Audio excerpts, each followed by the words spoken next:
Hannah, she's my cohort in cognitive psychology area, and she's going to introduce her study, and hopefully you can participate.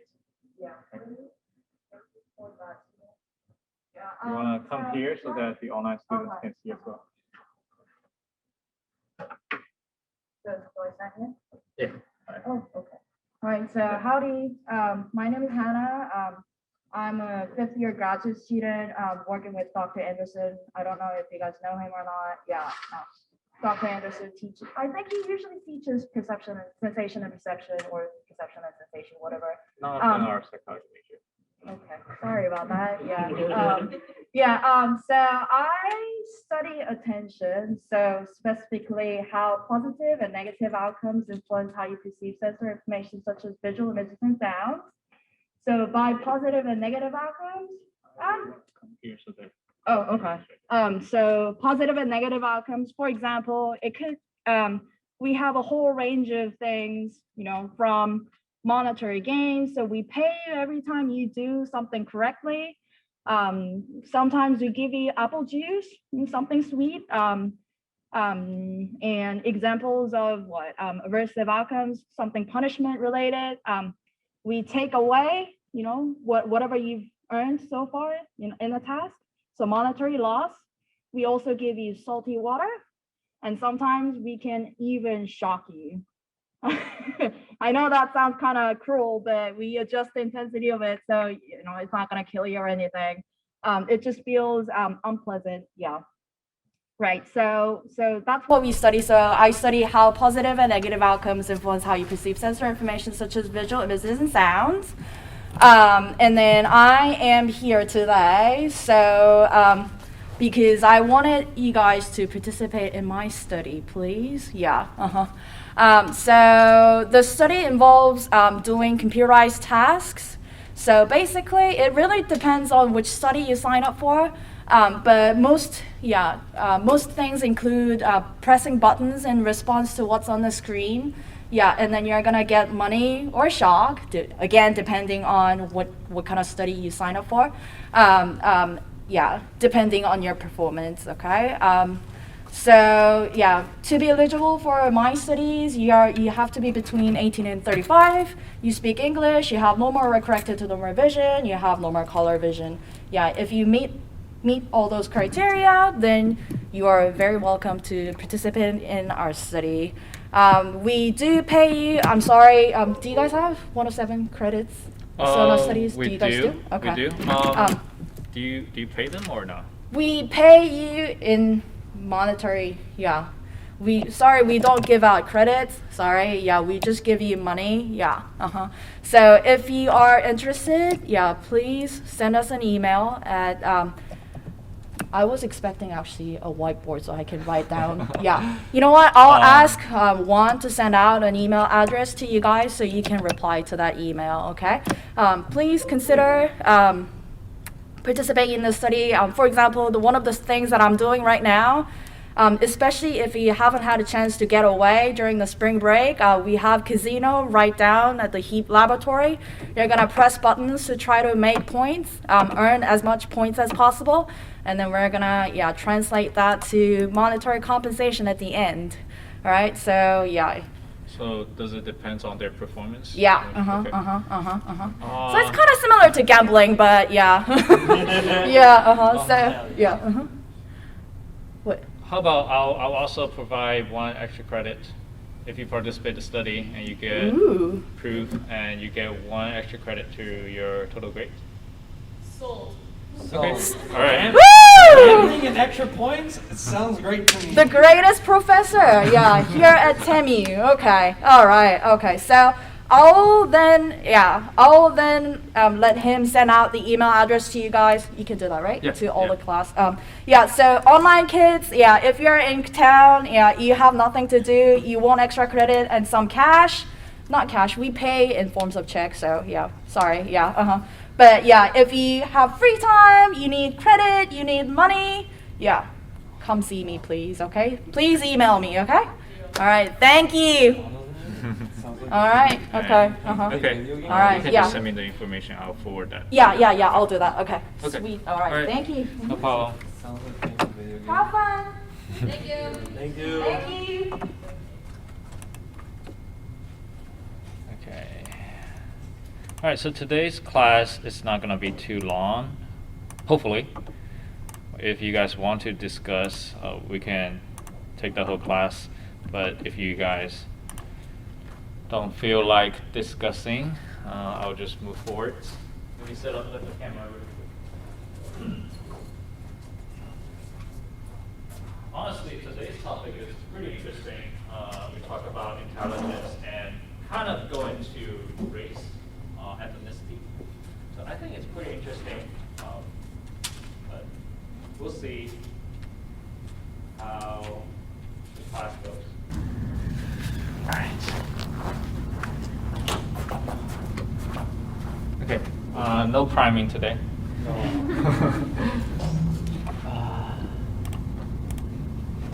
Oh, I keep forgetting. You guys cannot see the dots, right? Or can you? Yeah, it's on the 10, it's on the P. What about you guys in the back? Can't see the dot. The dot right here.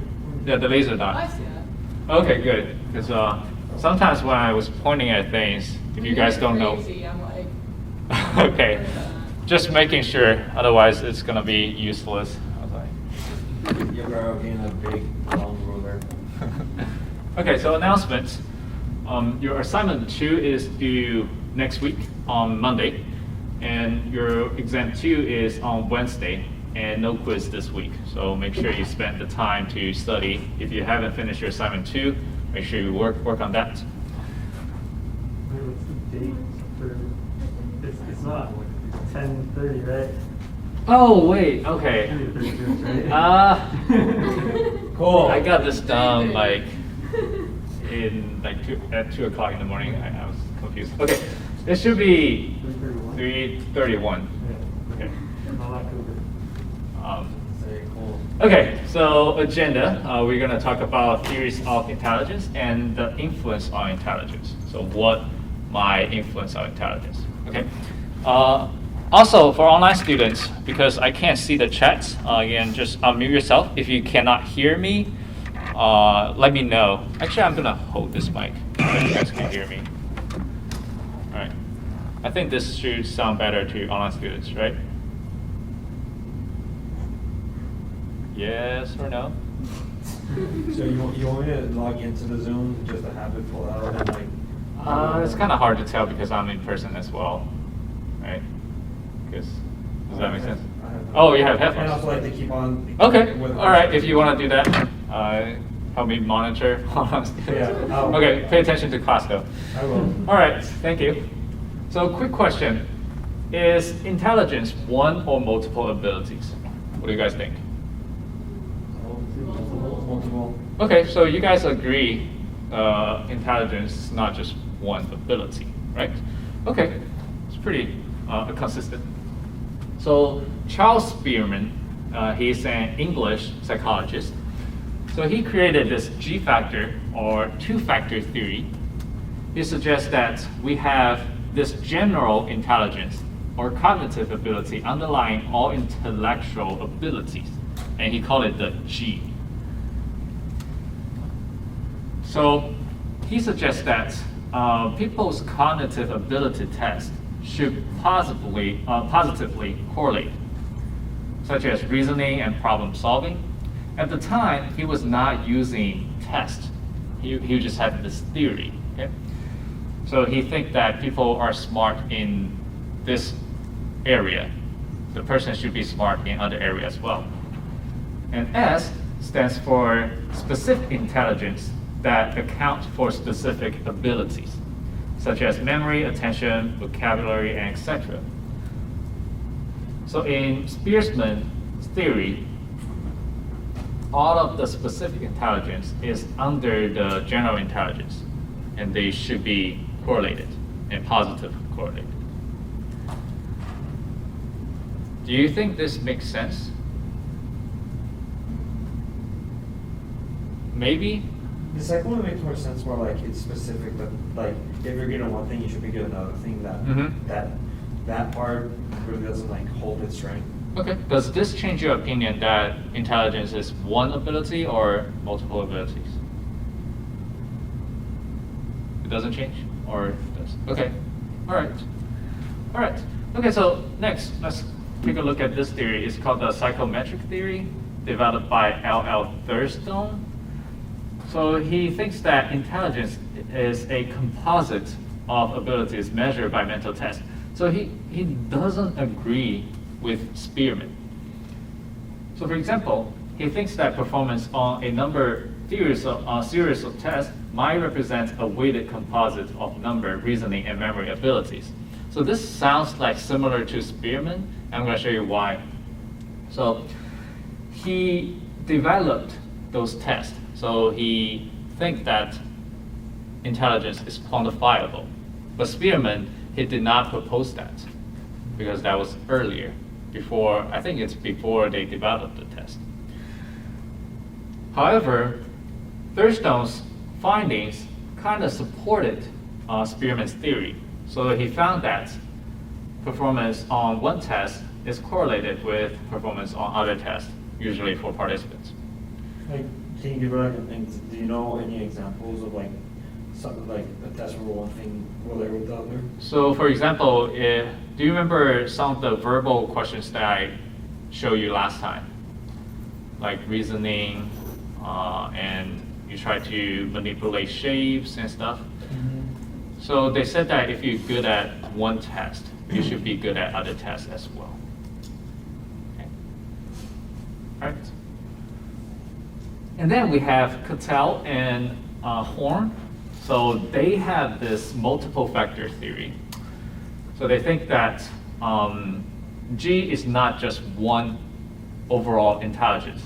They divided G into two types. First is fluid intelligence. So this is capacity to reason, ability to learn new things, and solve problems. Some examples will be solving puzzles, a new puzzle, and coming up with strategies, new strategies when you encounter difficulties. Okay. The second type is the crystallized intelligence. And this is based on facts, prior learning, and past experience.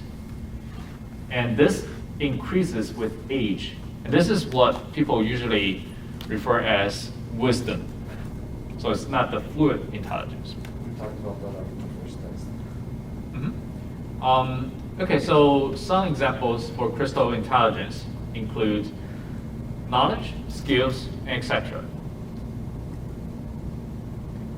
Can someone give me one example for fluid intelligence and one example for crystallized intelligence?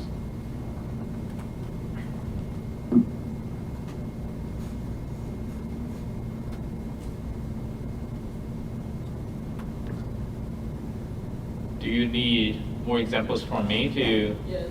Okay, so let's say you're not familiar with new technologies.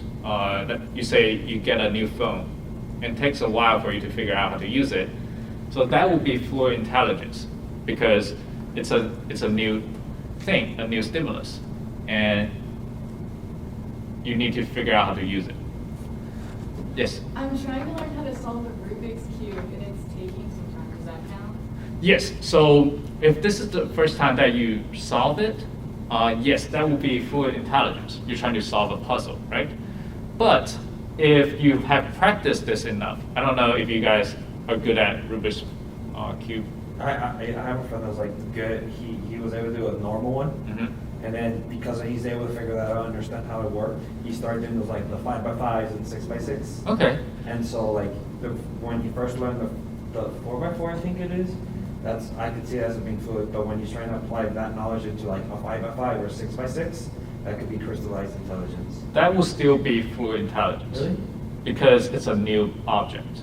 You're trying to solve a new problem. So I'm going to give you an example. So I practiced the Rubik's Cube before when I was in middle school. And if you actually learn how to do it, there's patterns. You can memorize them. So once you see the pattern, like different colors in the different patterns, and you just do 3 times left and 3 times right, and then you memorize that patterns, and you get the result pretty fast. That becomes crystallized intelligence, because you're not solving a problem, you're just remembering how to do it. Does that make sense? Yeah. So like riding a bike, or like doing tricks on a bike, that will be like crystallized intelligence, like practicing that trick on the bike. Yeah. So once you get familiar with it, Yeah, it like becomes, you know how to do it, but then you want to like make it better or cleaner, or keep on practicing it. The practicing part would be the crystallized intelligence, right? No, it's what you attained. So the skills that you have at the time, that's crystallized intelligence. So you're adding, like you're saying, you're trying to practice new skills. Those are not crystallized intelligence. Right? Yes. So say that you are like an experienced carpenter and you have like carpentry experience. That experience you have is crystallized intelligence. But if you're trying to apply your experience to like fixing something you've never fixed, would that be considered fluid intelligence? Yes. Okay. Exactly. I'm gonna put the mic here because I want to keep holding it. Let me know if it's a little bit better than over there. It's just further away. Okay. Does it make sense? Yes. Could you use it as like simple math that you learned in like elementary school, and then you start doing like, I don't know, some other advanced math, and like say you have to like know what 10 plus 10 is. You don't even think about it because you automatically know it's 20. So whenever you complex math, you can use what you already know from simple math. Which one would you say that is? I would say fluid intelligence is like I don't know, kindergarten math or first grade math, and then like what did we take in high school? I don't even remember. Geometry. Geometry, algebra, Algebra. all those. You take like the simple math that you already know, and you kind of like input that into something. I agree. So 1 plus 1 equals 2. Yeah. Everyone, I will say most people know that, right? I don't want to discriminate. So that's crystallized because you're familiar with it. But then people give you new questions, new problems that you need to solve, and you need to think about it. That would be fluid intelligence. You're using past experience to come up with solutions for new puzzles. Okay? That makes sense? All right. Can someone give me like a quick example for either one? Should be easy. There are a lot of examples in life. Yes. Crystallized intelligence would be like one's ability to ball. Like a basketball player, just that skill. Like Okay, my current skills, yes, Yeah, that would be your my current skills. crystallized. Your current But then if Okay. you tried to like learn how to do like a front flip and dunk, that would be fluid intelligence. Would be learning. Yeah, if I'm Once you trying to know- if I'm trying to learn new moves Mhm. from that would be fluid. Okay, very good. All right. Does anyone want to share one more? Because I want you guys to be familiar with the topic so that you can easily find examples in real life. So, And yes. with like drawing, you know how like you being able to draw a face, that could be crystallized intelligence. And then like trying to like learn how to draw like a dog's face would be like different. Because like different structure, like drawing a face, you know how to draw a face, and then a dog's face is like a different structure. Something like that. Okay, so here is a better example Okay. using your example. If you know how to draw a face, like a cartoon face, very simple, just lines, that's crystallized because you already know how to do it. But if you're now learning new techniques to draw shadows, hairs, that will be fluid intelligence. Okay. Yeah. All right, cool. So here is a chart. Their hypothesis is that throughout our lifetime, our crystallized intelligence increases. Our fluid intelligence increase until young adulthood, and then start to decrease throughout middle age and old age. That's why older people are not good at learning new technologies, using computers, using phones, internet stuff. Yeah. Okay, so know that and be patient. If your grandma doesn't know how to use it, they ask you how to do it, be patient. Yeah. Are there any ways to like prevent fluid intelligence from decreasing throughout your life? It's hard. Okay. It's hard. You can keep practicing. Like the time that I mentioned, how to improve memories, Yeah, memory. that also applies to intelligence, fluid intelligence as So well. it should be like trying to learn new things. Yes, learning new things, socialize, exercise, physical activity is very important. Yes. Does like the fluid intelligence go down because they're really not good at learning new things, or because they don't have to, because they've had so many previous experience that Is that they are not good at it. Some people, they want to learn, but it will be so hard for them to accept new concepts and figure out new things. Good question. Yeah. Okay. All right. Oh, you guys already asked the questions. Any more questions? Okay. Okay, so question. Which of the following will be categorized as fluid intelligence?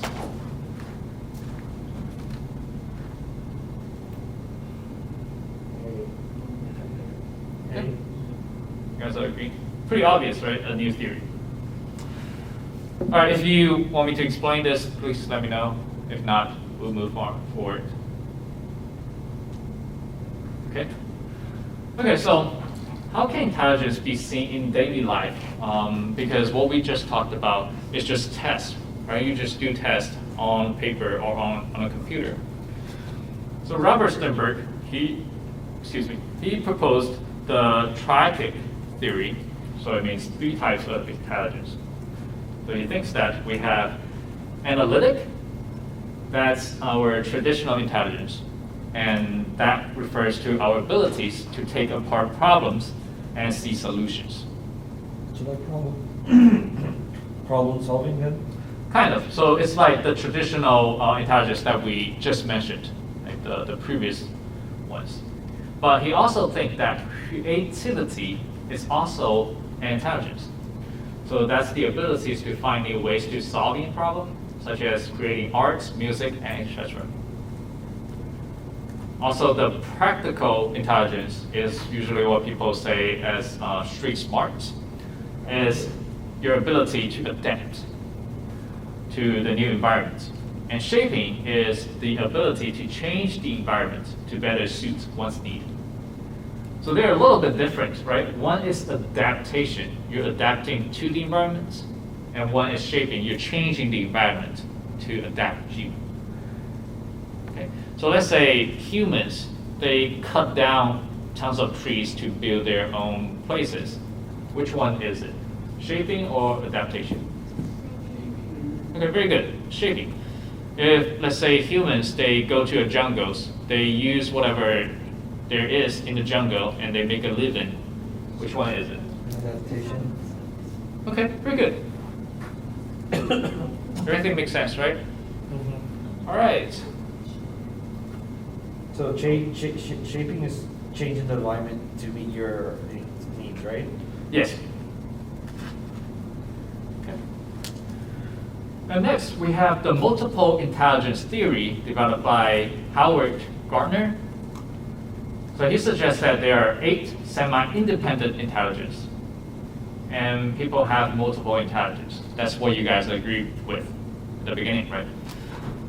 So he thinks that each intelligence has a set of skills, and they're all here. This is just a picture to help you remember, but I'm gonna go through them one by one in the next slide. So don't worry about writing them down. So in the multiple intelligence theory, first we have verbal linguistic skill. So that's your vocabulary and reading skills. Second, we have the logical and mathematic. So that's your ability to do math and reasoning. Then we have the musical rhythmic intelligence. That's your rhythm, tempo, and sound identification. Visual spatial intelligence, that's your ability to see relationships among objects. If any of those doesn't make sense, just stop me and then I'll try to explain this a little bit more in details. Bodily kinesthetic is the ability to be athletic, or the dance ability, your eye-hand coordination ability. That's a type of intelligence as well. And then the intrapersonal, that's the self-understanding ability. As well as the interpersonal, that will be the ability to interact with others. So intra and inter. Yes? Can you define interpersonal? Yes, so for example, if I ask you who you are, can you tell me who you are? No? Not really? Like, Or tell me, introduce yourself. Usually we have questions like, introduce yourself. And then you say, I'm so-and-so, and then my age is, am I an outgoing person or am I introverted? So it's pretty much your self-image. Like, do you understand yourself? Do you know your ability and your shortcomings? Right? A lot of people, they don't, not a lot of people, some people, they don't have that ability. They're not self-aware. Yes? I'm just curious, all these seem like things that you can improve on. So like, with this theory, does it make it like, does it make it so intelligence is a lot more like, not fluid intelligence, but you can change your intelligence and you can improve on it? Like, Yeah, actually, I'm gonna, so remind me of your question when we finish talking about this. That's a good question. Okay. So also we have the naturalistic intelligence, that's the ability to see patterns in nature. Okay. So all of them make sense, right? Okay. Let's do this practice questions, and then we're gonna finish the theories of intelligence, and then we'll go back to Ethan's question about whether you can improve your intelligence or not. Oh. All right. According to the theory of multiple intelligence, it can be said that famous authors like Ernest Hemingway, Mark Twain, and J.K. Rowling possess what intelligence? Hey. Okay, verbal and linguistic. Pretty obvious, right? Well, hopefully it's pretty obvious. Even though if you don't know those people, if you're from a different country, I say famous authors, it kind of gives you a hint. It should be verbal and linguistic. Okay. It might be funny, but when I first got here, I don't know a lot of the references on the exam. When they say, okay, this is the example, I was like, I don't even know what that is. I can't answer the questions. So now I try to make sure the questions are okay for people from different culture backgrounds. So, yep. Okay. Oh, so that was it. That's the theories that I want to cover. So back into your question, whether you can improve your intelligence. What do you guys think? I think you can. Okay. I think you can. Okay, very good. So if you think that you can, that's good for you. But in the past, a lot of people think those are fixed. Your intelligence is fixed. Those people tend to do worse when they try to learn new things because they're not willing to go an extra step. No motivation. Motivation is part of it, but also self-fulfilling prophecy. The mindset, growth mindset versus fixed mindset? Yes, exactly. That's also the same with personality, with some other theories as well. Yes. I think people also like associate intelligence with like the time they can accomplish like a math problem. Like for a person it could take 1 minute to do a math problem, for someone else it could take 3 minutes, but like you both understand it, it just takes someone a bit more time. So since like if I would see someone did something way faster than me, I'd be like, oh, they're way smarter than me, like I can't do this. I remember I did that like a lot in high school, but like I could still do the problem, I just couldn't possibly do it as fast. So I feel like sometimes people think they can't improve their intelligence because they can't possibly finish studying in an hour. They have to take 4 hours to study and to understand it. So your opinion is people who can finish it faster is because they're smarter. No, I think people think they can't improve their intelligence because someone can do it better. So they think this person's smarter than me because they can do it faster. They can study for a shorter period of time and just understand it. So why would I study for 5 hours to understand it? Gotcha. So you're saying those people cannot? Well, they think I'm that- saying people like assume they can't. Okay, sometimes okay, because gotcha, it's easier gotcha, for other people gotcha. to understand and Yes, I agree. Right, those are, I would say, more about experience. For math questions, math problems, the first time you encounter it, yeah, it's gonna take a while. But once you get familiar with the question type, it becomes automatic. For example, I learned how to do math in Chinese, right? But when I come to the US, I don't even need to understand the question. Once I see the conditions, I automatically knows what the question is gonna ask me, and then I can just write out the answers. It's pretty funny and amazing at the time, because when I came here, I need to spend more time on subjects like you need to understand the terms, but not math. I pretty much just finished everything, even college level of math back in high school.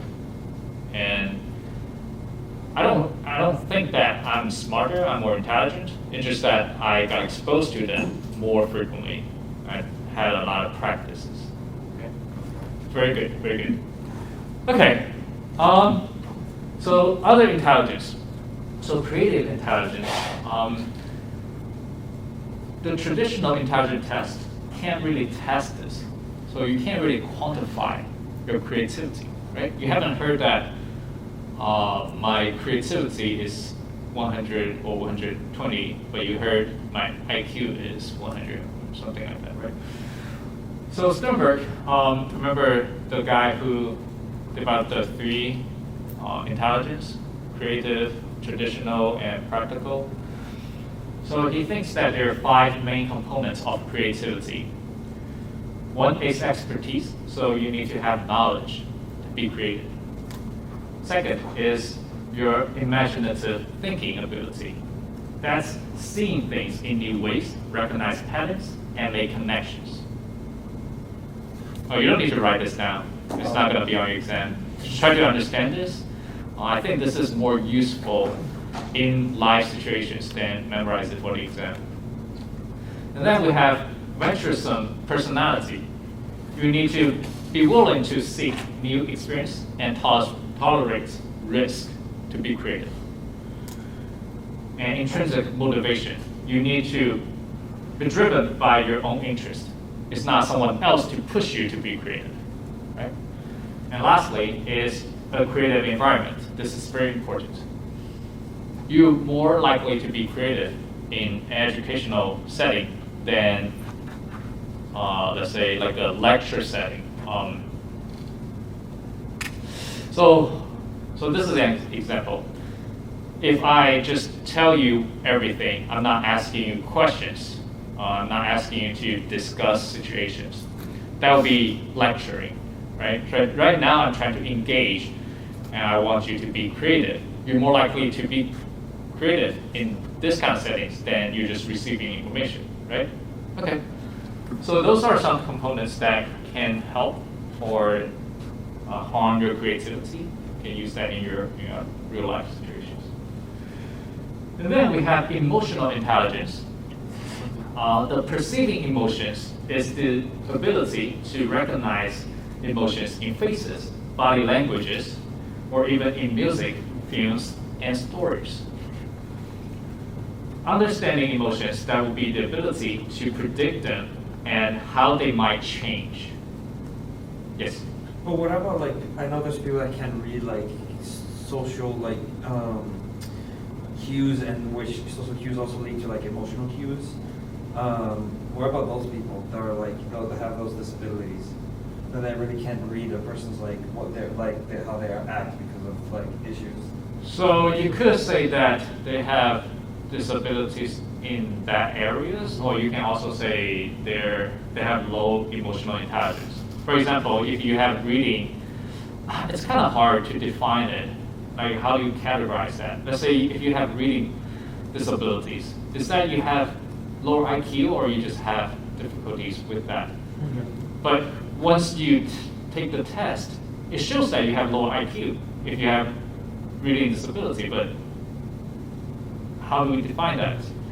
Right, based on the results, yeah, you are, but is that a real problem? Maybe not. So same with here, yes?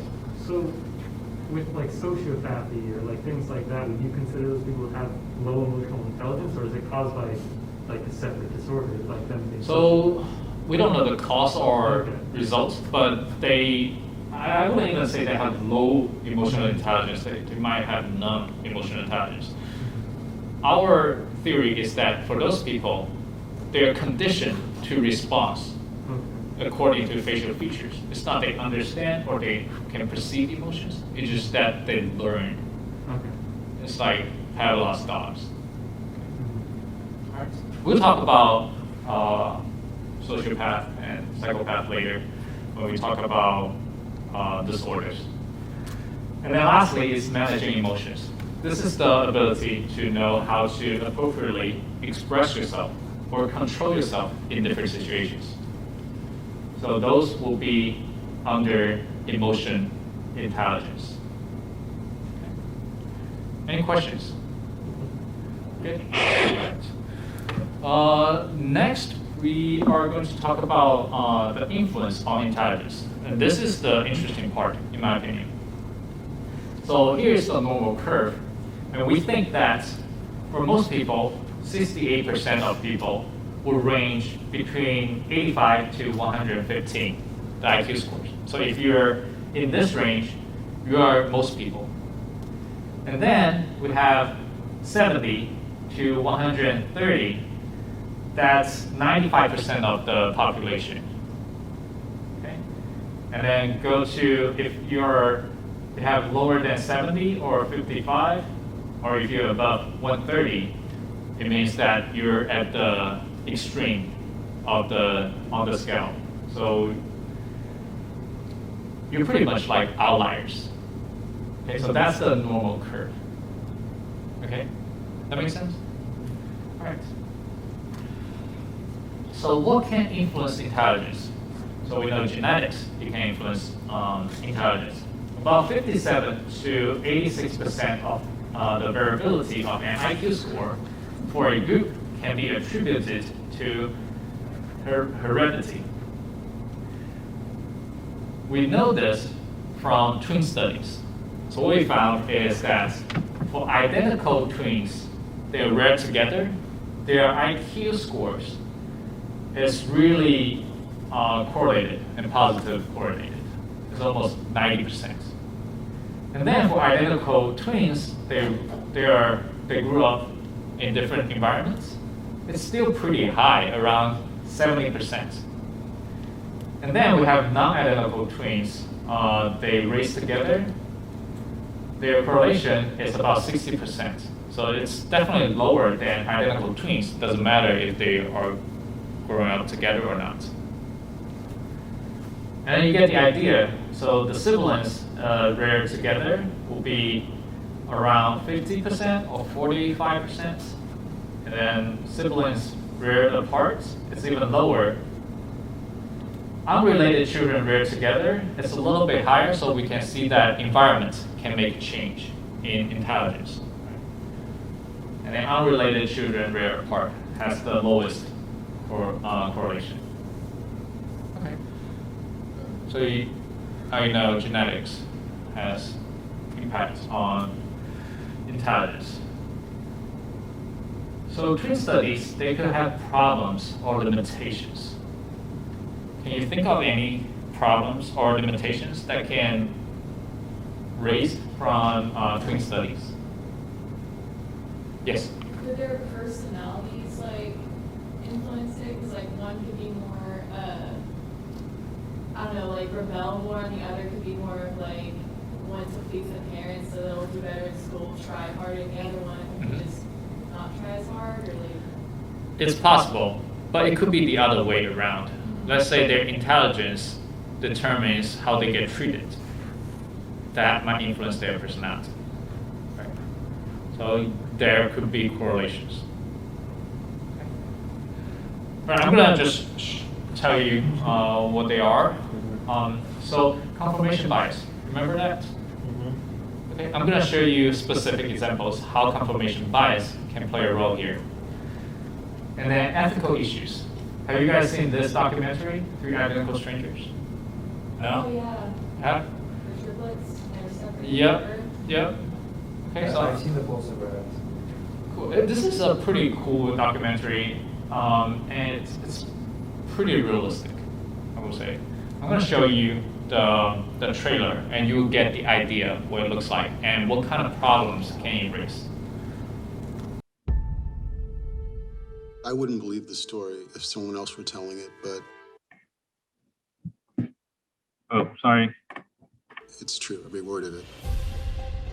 It started when I went to college. It was the first day of school. All these people are coming up to me saying, Eddie, how are you? Eddie, hi. I'm like, my name's not Eddie. I don't know what you're talking about. As soon as this guy turned around, I knew it was Eddie, his double. I said, you're not gonna believe this. You have a twin brother. Oh my God. As I reached out to knock on the door, it opens. And there I am. His eyes are my eyes are his eyes, and it's true. And then the story went from being amazing to incredible. It was an article to Twins Reunited. I think I might be the third. When people ask me what is the most remarkable story you ever encountered, I tell them it's the story of the triplets. You guys have been on the front page of every newspaper in the world. True. They were more like clones than they were like brothers. It was a miracle. There was nothing that could keep us apart. That's when things kind of got funky. Something was just not right. They separated these boys at birth. The parents had never been told that there were two other children. What was the purpose? Why? How could you not tell us? They're trying to conceal what they did from the people they did it to. When you play with humans, you do something very wrong. Who would be evil enough to come up with something like this? There's a lot of powerful people who would like to have this story silenced. There's still so much that we don't know. It boggles the mind. It's a mystery. I'd like to know the truth. Okay, so one of the triplets committed suicide, and it's pretty sad. I don't know if it's because of all the situations, but it's worth watching if you guys want to take a look. Any questions? No? All right. So, environments can play a role in on intelligence, right? So we found that there's group differences on intelligence based on the IQ test. So we found that is Asian are different from whites, or different from Hispanic, and different from black. However, those differences within a group are greater than the differences between the group. So let's say within Asian population, we have more differences than the differences that Asian have with white people. Does that make sense? Okay. All right. And for some of the possible causes to cause this group differences, has nature and nurture. So nature is that we know our genes are a little bit different, right? Based on our ethnicity. And nurture is the environments that we grow up with, the culture that we have. So would you say Asian have a different culture than white people, and white people have a different culture than black people, and different culture for Hispanics, right? So that would be nurture. So both of them could be the cause to this group differences on intelligence. Also, test biases. Remember last time we talked about intelligence tests, they could be biased, right? Based on your backgrounds. They're not that objective. So maybe Asian or some people are good at taking the IQ test, and they think that they're smarter. But maybe they're just better at taking the test. So you understand the possible causes here? Yeah. Okay. Usually I will let you guys have some discussions, but I know that we're almost out of time. Okay, so this one is very interesting. Stereotype threat. Have you guys heard of this? Yeah. Yeah? Okay, so this is the risk of confirming stereotypes. And this can be positive or negative about any individual's racial, ethnic, gender, or cultural group. Some examples that I can give you is that when women are told they are bad at math, they actually perform worse on the test than if you don't tell them. And it doesn't matter if you agree with the stereotypes or not, you will conform to this stereotype threats. How do we reduce stereotype threats? Before we talk about this, can you think of any other examples for stereotype threats? I'll give you a hint.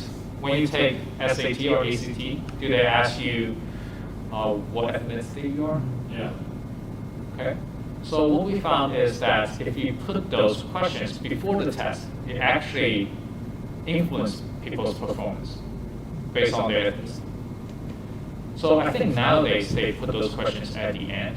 I don't remember because it's been a while from when I took it. So that could be how those questions influence people, right? Stereotype threats. So how do we reduce that? What do you guys think?